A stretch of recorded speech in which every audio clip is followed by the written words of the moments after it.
Isaías 26, 1 a 4, vamos ler. Naquele dia se entoará este cântico na terra de Judá. Temos uma cidade forte, na qual Deus põe a salvação como muralha e defesa. Abram os portões para que entre a nação justa, que guarda a fidelidade. Tu, Senhor, conservarás em perfeita paz aquele cujo propósito é firme, porque ele confia em ti. Confiem sempre no Senhor, porque o Senhor Deus é uma rocha eterna. Amém? Podem sentar. Queridos, que texto maravilhoso. É um texto tão maravilhoso quanto ele é desafiador. O profeta Isaías é um dos profetas mais importantes de toda a Escritura, tanto que é o profeta mais citado no Novo Testamento, é o profeta Isaías, e ele é chamado no Novo Testamento do grande profeta Isaías. Então nós temos todos os profetas são importantes, mas algumas figuras se destacam na profecia em Israel. Nós temos aí Elias e Eliseu, seguindo o ministério do profeta Elias. Nós temos Samuel, que era profeta também e se destaca muito. E nós temos o grande profeta Isaías. Ele é conhecido dessa maneira no Novo Testamento, como profetizou o grande profeta Isaías.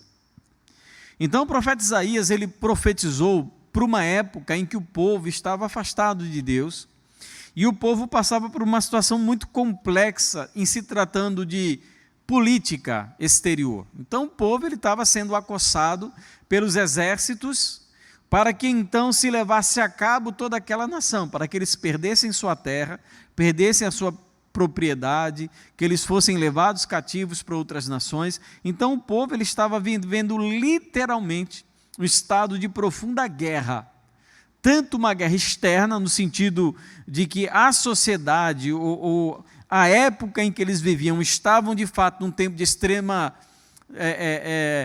num estado de belicosidade, de viverem fazendo guerra entre si, quanto uma guerra interior, porque o povo, no momento em que eles estavam enfrentando as suas maiores dificuldades, também era um momento em que eles estavam mais afastados de Deus. E aí existe uma relação muito explosiva, né? Quando as coisas vão muito ruins e quando você se afasta de Deus, aí tem tudo para dar errado e dar errado da pior maneira possível, como deu, não apenas para a tribo do norte, a nação de Israel, como para a tribo do sul, para as tribos do sul, a nação de Judá. Então, ambas foram destruídas, porque eles sofreram pressões externas e, interiormente, como povo, eles não buscaram o Senhor, não obedeceram o Senhor. E essa guerra, então, levou a que ambos fossem destruídos, primeiro Israel e depois Judá. Então, amados, nós estamos aqui iniciando e falando de um texto que trata acerca de uma promessa de perfeita paz. E eu não entendo o que é uma perfeita paz, eu não sei o que é isso, de você ter uma paz que se considere perfeita, principalmente se estamos tratando desse mundo que nós vivemos. Por isso essa promessa de Isaías, ela não deve ser entendida na sua totalidade como uma promessa para agora, mas é uma promessa escatológica, é algo que se concretizará na eternidade. Então, a promessa de paz, e nós sabemos que estar com Cristo é gozar de paz, já que ele diz: eu vos deixo a paz, a minha paz vos dou, não dou-la como o mundo a dá. Mas ele dá uma paz para a gente. Mas essa paz perfeita, nesse sentido pleno, completamente ausente de toda e qualquer dificuldade, ela é escatológica, ela é para o futuro, é para o retorno do Senhor. É isso que Isaías, então, ele traz como promessa. Mas nós precisamos entender, à luz desse texto, e sabendo que existe sim uma promessa para os crentes hoje, precisamos entender um pouco sobre essa paz que tanto nos é prometida e falada, e que talvez seja algo extremamente escasso nos tempos atuais. A gente hoje, na nossa sociedade, nós vivemos tempos de muita escassez, em tantos aspectos diferentes. Mas escassez de paz, eu acredito que poucas coisas estão mais escassas do que a paz. Tanto que alguns dariam tudo para obter um pouco de paz. todo o dinheiro que têm, todos os bens que angariaram. Homens idosos que não gozam de paz porque os filhos brigam por causa do seu dinheiro. E às vezes não é nem tanto dinheiro, é pouco dinheiro, é uma casinha, é um carrinho velho, mas quando aquele idoso ele começa a se aproximar das portas da morte, a família então começa a se digladiar para saber quem é que vai ficar com os bens daquela pessoa. Talvez aquele idoso então ele desse tudo, eu trocaria tudo que eu tenho por um pouco de paz.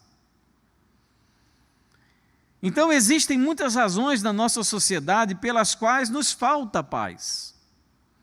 Nós temos as causas exteriores, as coisas que estão além do nosso alcance, além da nossa capacidade de organização.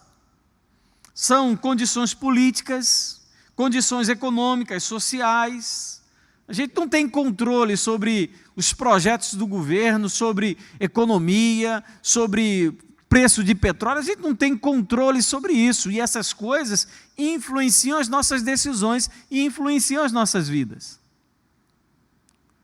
Uma das coisas que eu vi essa semana que me deixou preocupado foi que com a reforma fiscal que se quer fazer no Brasil, as escolas particulares devem aumentar em 20% as suas como é que chama? Mensalidades. Então, eu tenho controle sobre isso, eu não tenho controle sobre isso, mas isso influencia a minha vida. Então, as questões familiares, eu não consigo controlar toda a minha família para que todo mundo ande na linha, ou naquilo que eu acho que deve ser a linha. Eu não tenho controle de tudo, de que as pessoas sempre ajam de maneira correta, adequada, de sejam boas, de que se pediu perdão porque fez alguma coisa ruim, se arrependeu porque pecou contra Deus, eu não tenho controle sobre as outras pessoas. Então, uma coisa que tira a nossa paz são as causas exteriores, aquilo que nos rodeia. E são muito comuns de darem errado, porque a gente não consegue controlar nem o micro da nossa casa, quanto mais o macro da sociedade. E nós também temos as causas interiores que tiram a nossa paz. Estão ligadas, muitas vezes, ao que acontece ao nosso derredor. Então, essas questões econômicas, políticas, sociais, familiares, que são exteriores a nós, elas, querendo ou não, nos causam algum tipo de reação interior. Então, se o seu pai está doente, você não consegue evitar que você se preocupe com isso. Então, é uma causa exterior que lhe traz algum tipo de preocupação interior. Quando você sabe, como eu conheço vários casos, pastor, meu filho está querendo se separar. É muito difícil para um pai e para uma mãe ouvir algo desse tipo e ficar em paz. Então, essas questões exteriores, elas influenciam diretamente a nossa vida, seja de família, trabalho, dívidas, relacionamentos, o que nós conquistamos, o que perdemos, todas essas coisas, elas vão, de alguma maneira, nos tocar.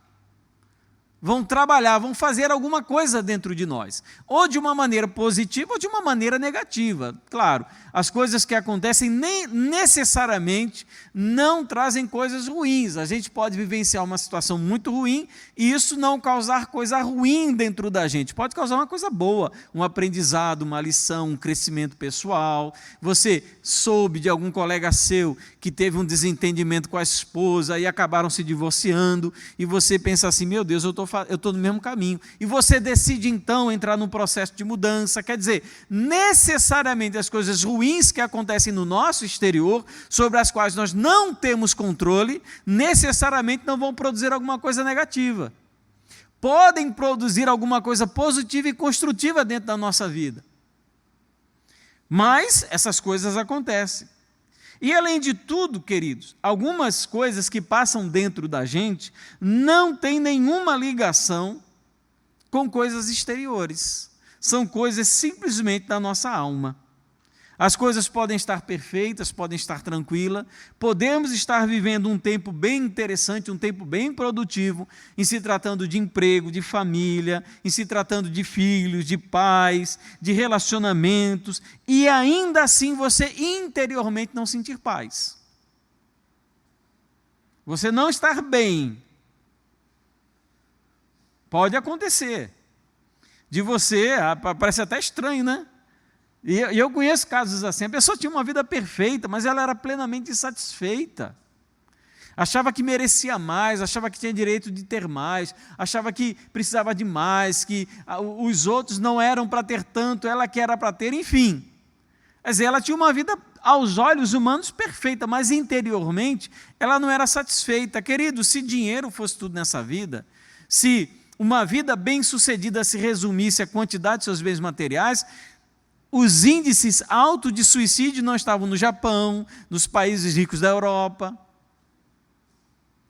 Porque não é tudo. Então nós temos pessoas cuja vida está aparentemente dentro do caminho, mas interiormente as coisas vão muito mal.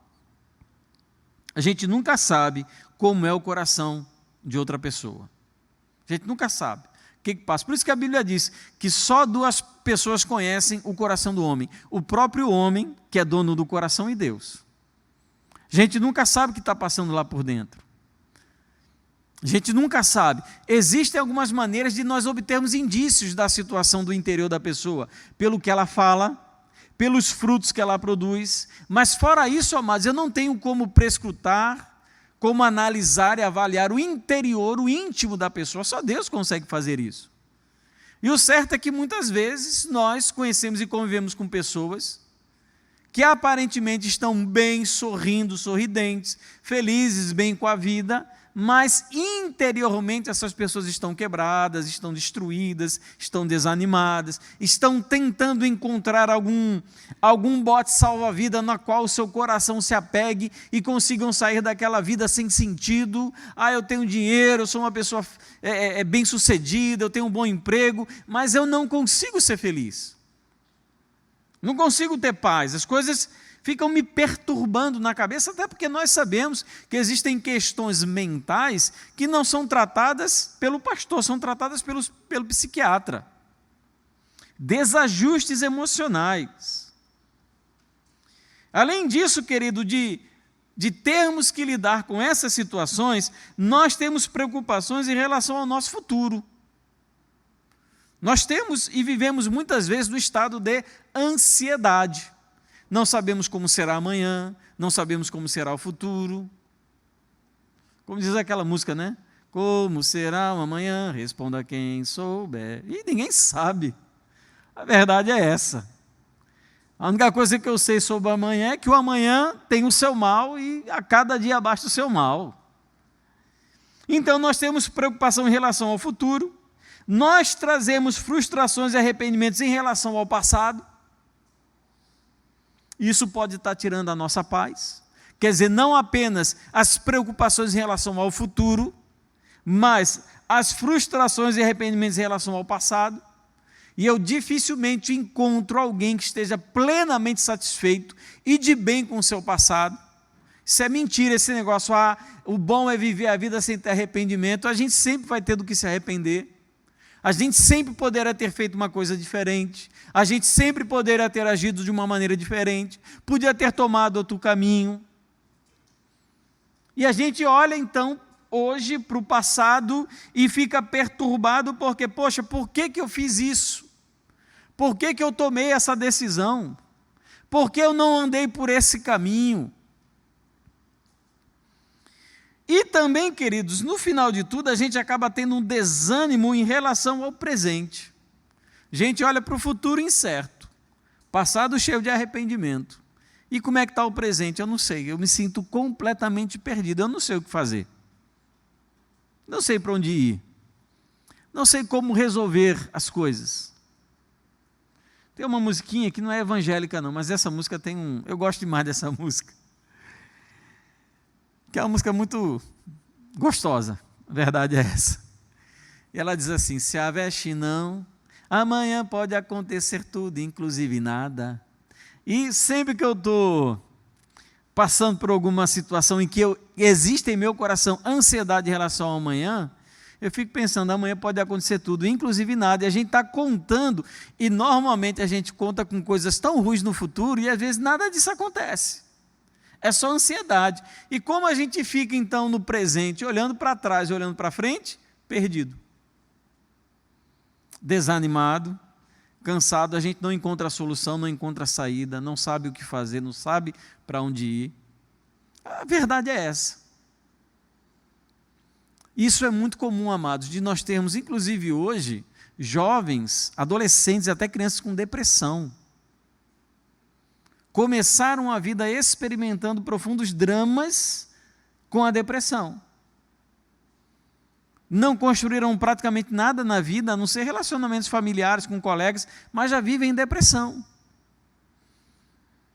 E a gente então encara o nosso presente com um profundo desânimo. A gente se entrega. E como então nós tentamos resolver essas questões da paz no nosso coração? Eu acho interessante que alguns vão tentar a chamada meditação transcendental, né? Eles vão tentar encontrar a paz interior, ou seja, a paz dentro de si. Quer dizer, eles vão tentar encontrar a paz onde está a maior guerra. Eu não vejo o menor sentido nisso. A guerra não acontece dentro da gente, não é o que nos incomoda, então vou me fechar em mim mesmo, vou ficar lá sentado, fazer um movimento com os dedinhos, não sei qual é o movimento, e eu vou então falar um mantra aí para tentar encontrar a paz. Eu acho isso muito inútil. Não resolve nada. E a paz interior não está dentro de mim, está em todo lugar, menos dentro de mim. Alguns talvez vão buscar na religião, ou algum tipo de religião, tentando encontrar uma paz, alguma resposta. Outros vão negar, vão dizer que está tudo bem, enquanto de fato não está tudo bem.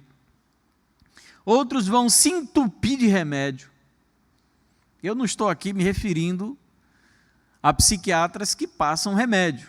Se o psiquiatra diz que você deve tomar determinado medicamento, siga a orientação do seu médico.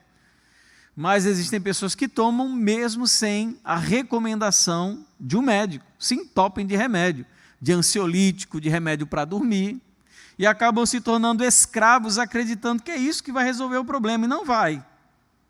Na verdade, você vai estar acrescentando à sua vida mais um problema: o vício em medicamento. E alguns chegam a eventuar a hipótese de encontrar paz na morte. Quando a mente fica tão perturbada e o coração fica em tanta guerra, algumas pessoas não conseguem mais enxergar outra possibilidade a não ser tirar a própria vida. Nada disso resolve, amados. Além disso, nós devemos encarar talvez a possibilidade de que estejamos experimentando uma falsa paz. Na verdade, estamos negando uma guerra que nos cerca. Talvez até a própria religião esteja mascarando algo que deva ser resolvido em nosso interior.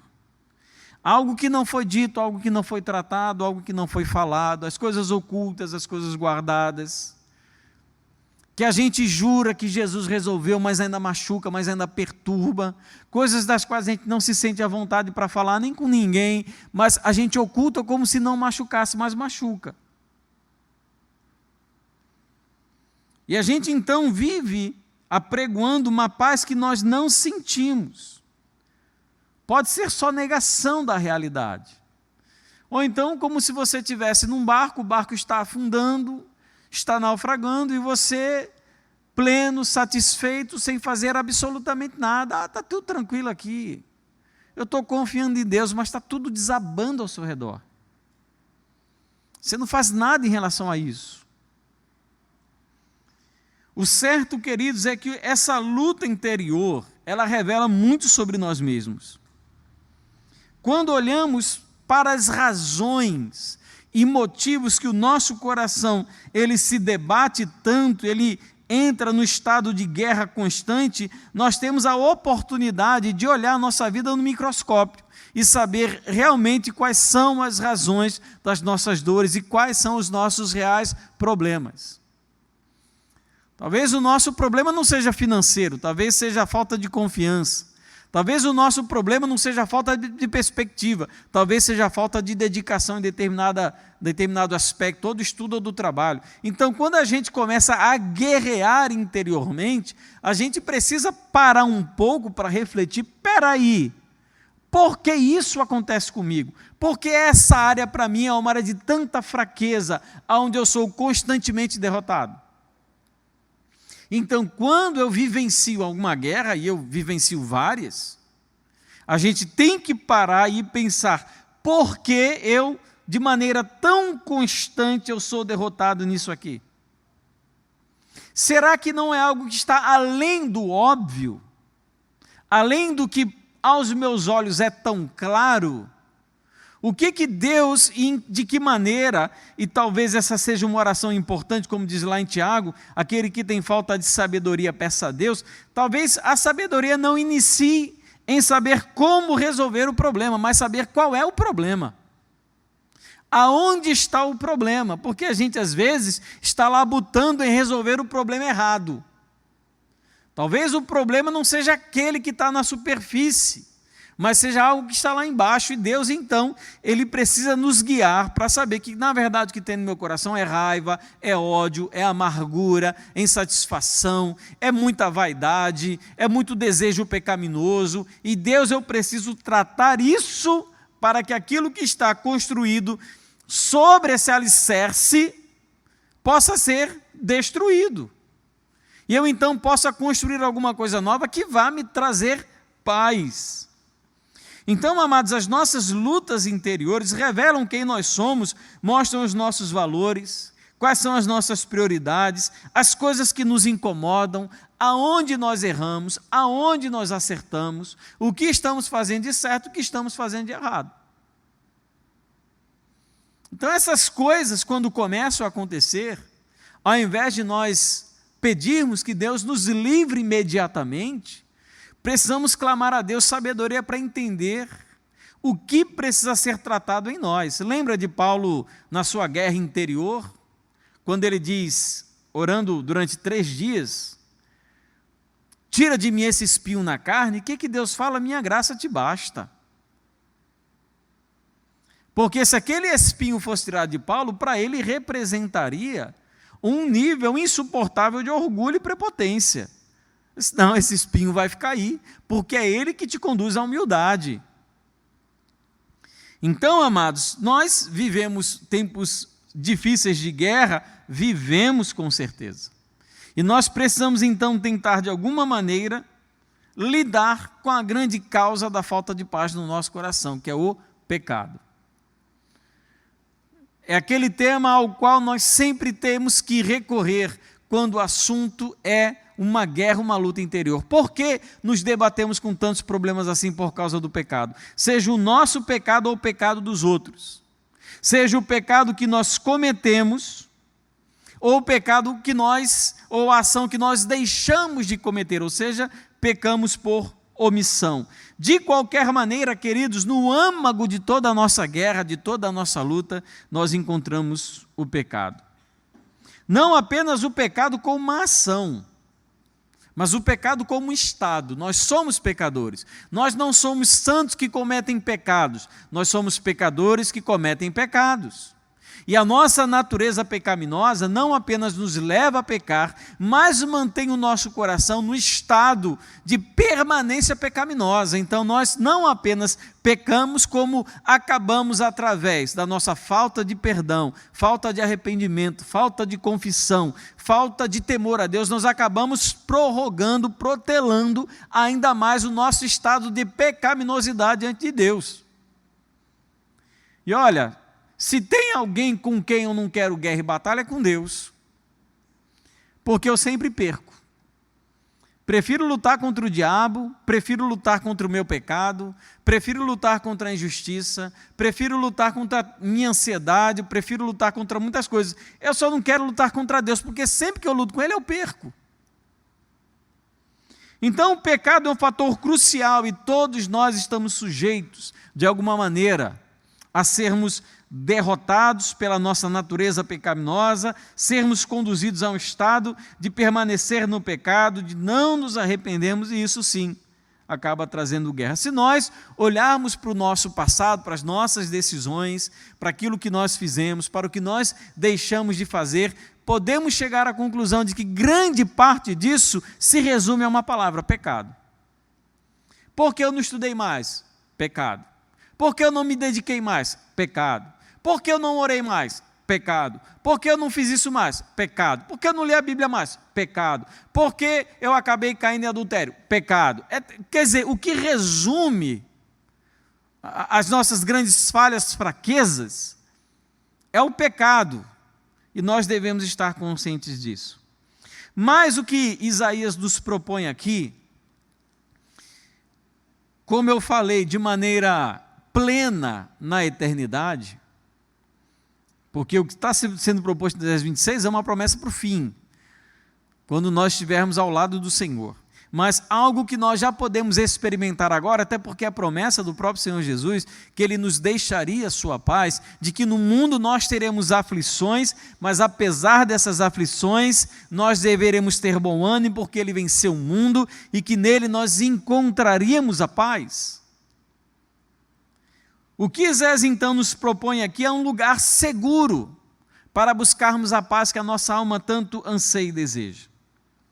Nos chama a atenção no versículo 1 de Isaías 26, que Isaías 26, esse capítulo como profecia, é um cântico, é uma música, é uma poesia. E ele diz, naquele dia, ou seja, que dia? No dia da grande redenção, da grande remissão, no dia em que o Cordeiro retornará para buscar todos aqueles que são seus. Aqueles que se atarefaram na sua obra, aqueles que confiaram nele de todo o coração, de toda a alma, aqueles que amam, que aguardam, que esperam a vinda do Senhor, naquele dia nós entoaremos um cântico por toda a terra de Judá. E esse versículo 1 diz que então Deus ele constrói uma cidade forte. Essa cidade foi construída pelo próprio Deus. Entenda isso como uma metáfora. Não é que existe uma cidade de fato. Aqui é uma metáfora, é uma poesia, um cântico, uma representação daqueles que conseguem encontrar o seu refúgio no Senhor. A cidade é uma fortaleza, um refúgio inexpugnável, com muralhas intransponíveis. Você acha que as muralhas de Jericó, que eram muralhas duplas, eram tão largas e tão altas que as pessoas moravam em cima delas? Raabe morava no alto da muralha. Você acha que Jericó é uma cidade fortificada? Não é. Cidade fortificada é aquela na qual Deus ele recebe os seus fiéis. A cidade que ele preparou é uma cidade fortificada, um refúgio seguro. Salmo 46, versículo 1, Deus é o nosso refúgio e fortaleza, socorro bem presente nas tribulações. E olha que interessante, no versículo 1, ele põe por muralha a própria salvação. Não existe nada mais forte do que isso, a salvação que nós temos em Deus. Aquela obra consumada por Jesus, que nos tirou do pecado, das trevas, que nos trouxe para a sua maravilhosa luz, que nos resgatou, que nos redimiu, que nos adotou, essa obra salvífica, feita por intermédio de Cristo, nada pode ser mais forte, mais poderoso e mais potente do que essa salvação dada por intermédio do nosso Senhor. Refugiar-se nele, sabendo que suas muralhas é a salvação operada pelo próprio Deus, é sentir-se plenamente seguro, ainda que as piores coisas possam acontecer conosco. Quantos missionários, amados, não morrem fazendo a obra do Senhor? E eles perderam a vida de maneira nenhuma, conquistaram, porque a cidade de Deus, ela é tão fortificada que as suas muralhas são a própria salvação. No versículo 2, então, ele exorta, entrem na cidade segura, abram os portões para que entre a nação justa, que guarda a fidelidade. Imagina, amado, essa cidade, construída pelo próprio Deus, com muralhas gigantescas, intransponíveis, fortes, da própria salvação do Senhor, com portões grossos, largos, altos, do mesmo tamanho das muralhas. E esses portões então se abrem, são abertos para que o povo de Deus passe entre eles e seja recebido de maneira segura. Então essa cidade, ela é intransponível para os infiéis. Ela é inalcançável para aqueles que tramam contra Deus, para os orgulhosos. É inacessível para o demônio, para as trevas, mas para os fiéis é uma cidade de portões abertos. Não estão fechados, não estão cerrados. É uma cidade onde você não precisa bater a porta, porque as portas estão abertas para aqueles que são fiéis ao Senhor. Não há impedimento nenhum para que os crentes busquem refúgio e segurança entre suas muralhas. Quando os dias vão mal, quando as coisas estão ruins, não existe porta fechada para entrar na cidade que Deus preparou para os seus filhos. Adentremos então pelas portas do palácio real, para se encontrar com o Senhor da cidade, pois nos foi dado pleno acesso pelo sangue de Jesus, segundo Hebreus capítulo 10, 19 a 22. Nós temos acesso. Aqueles que depositaram e guardaram a sua fidelidade, segundo Hebreus 10, 38, os que vivem pela fé, os que têm fé, que confiam, que creem no Senhor, que depositaram a sua fé na obra salvífica de Cristo, podem entrar livremente a qualquer momento por entre suas portas e encontrar refúgio naquela cidade. Entremos, amados, na cidade que o Senhor preparou para nós. Essa sim é a cidade da paz, versículo 3. Tu, Senhor, conservarás em perfeita paz aquele cujo propósito é firme, porque ele confia em ti. Deus está nessa cidade. A sua salvação está protegendo tanto a cidade quanto os que nela habitam. E lá, nesse lugar, que representa e simboliza o próprio Deus, nós encontramos uma paz, não como a paz do mundo, segundo João 14, 27. É lá que nós podemos encontrar a paz, quando entramos pelas muralhas, através dos portões da cidade que o Senhor preparou. Essa cidade tem um Senhor, tem um Rei, tem um soberano, é o próprio Deus. Nos chama a atenção, amados, que pelas páginas do Novo Testamento, especificamente lá do livro de Apocalipse, nós encontramos o nosso Senhor Jesus reinando sobre a Nova Jerusalém, que desce do céu adornada como uma noiva para se encontrar com os santos. O Senhor dessa cidade que construiu, que guarda e que reina sobre essa cidade, já foi o nosso inimigo, segundo Efésios capítulo 2.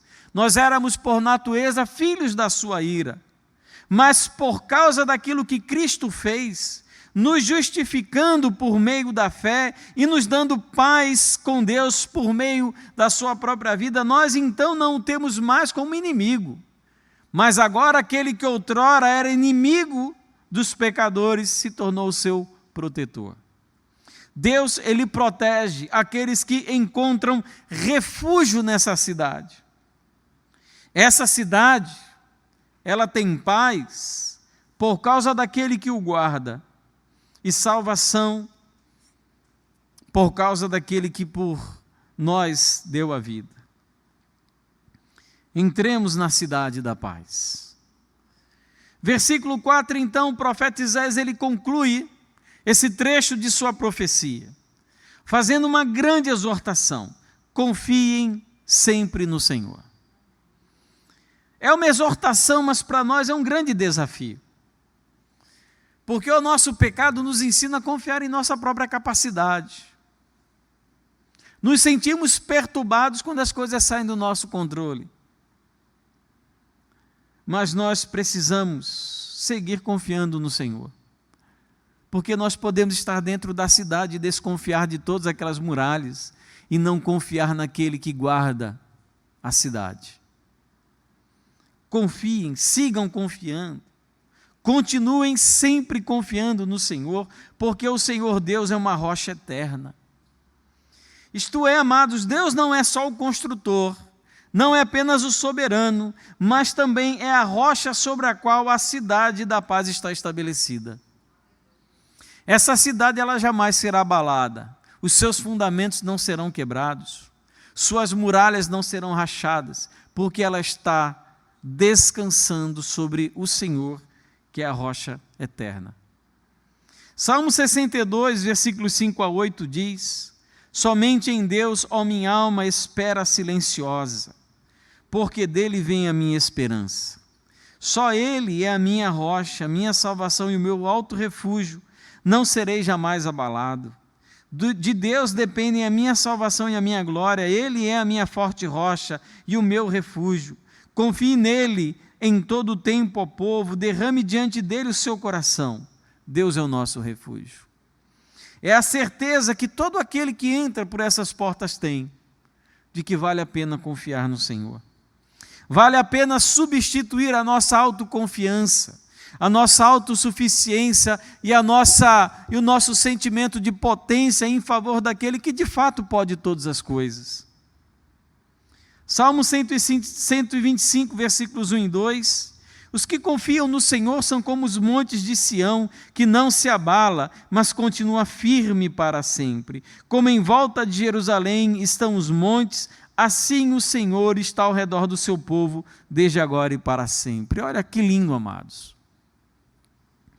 Deus está ao redor do seu povo, guardando e protegendo. Confie no Senhor para que você encontre o caminho da cidade da perfeita paz. Eu quero concluir essa reflexão aplicando essa palavra para dois grupos que se encontram aqui nessa noite. Com certeza, os irmãos se enquadrarão de alguma medida em algum desses grupos.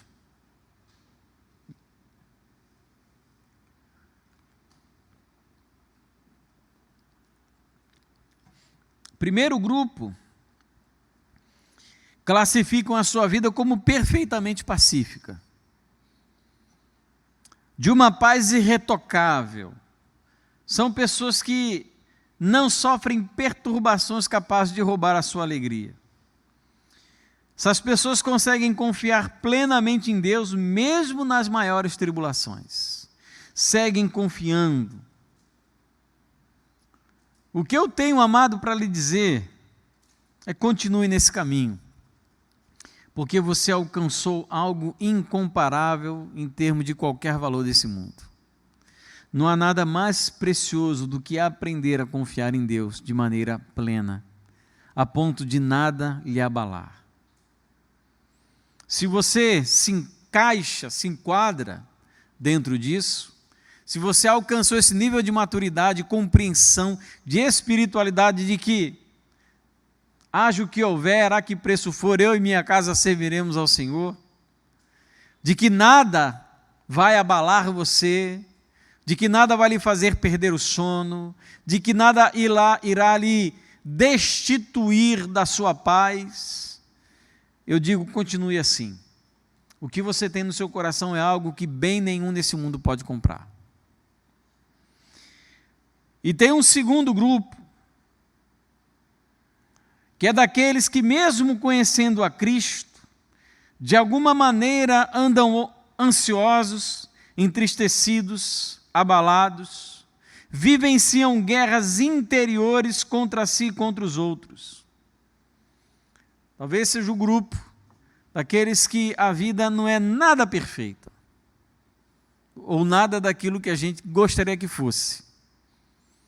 A gente olha para o nosso estado hoje, para aquilo que somos, temos, que fazemos, e vem em nosso coração profunda angústia, desânimo, a guerra, uma briga interior, uma luta, uma batalha. Para esse grupo, eu dou algumas recomendações. Primeiro, não se sintam tão mal com isso. A gente às vezes se sente muito pouco crente nesses momentos, né? Quando a gente está profundamente incrédulo, desconfiando, abatido, abalado, desanimado, a gente nem crente a gente acha que é.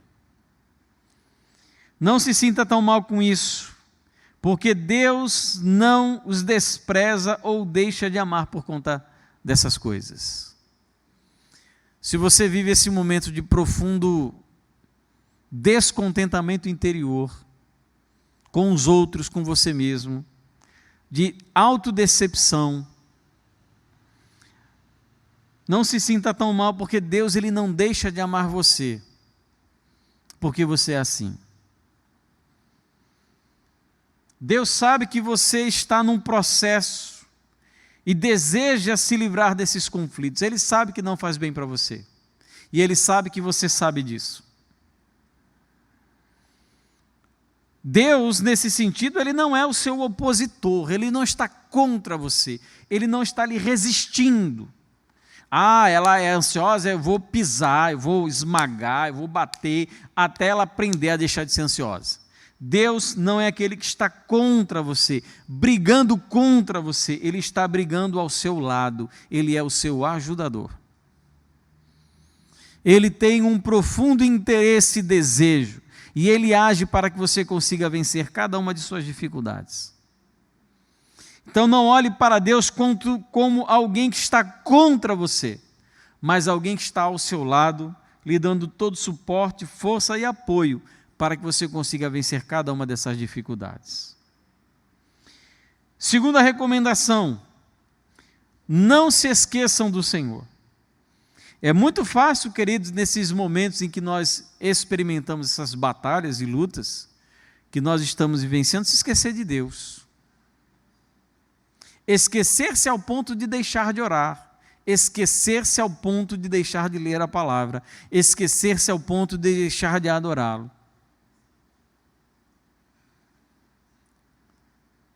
E a recomendação que eu lhe dou é que não se esqueçam do Senhor. É muito fácil deixar que isso aconteça. A gente se revolve, a gente se enrola, se enrosca no meio de todas as nossas dificuldades e problemas e acabamos esquecendo de entrar na cidade. Estamos às portas, estamos batendo, quando elas se abrem, nós continuamos na entrada lamentando a nossa situação. Não queremos entrar pelas portas. O que eu digo para você como recomendação, não esqueça do Senhor. É muito fácil, amados, desviar os nossos olhos que estão no Senhor para as nossas provações. Muito fácil fazer isso. Na verdade, é uma grande tentação. E às vezes até inevitável. Quando meu filho, a gente conseguiu um teclado lá para casa, e às vezes eu estou estudando lá atrás no escritório, quando o Thomas começa a tocar alto, é inevitável que eu perca a atenção do que eu estou fazendo para ouvir aquilo que ele está tocando. E isso me aborrece, me chateia. Diz, filho, abaixa o volume, não precisa tocar tão alto. Então, às vezes, é inevitável que nós desviemos o nosso olhar para as coisas que estão acontecendo conosco.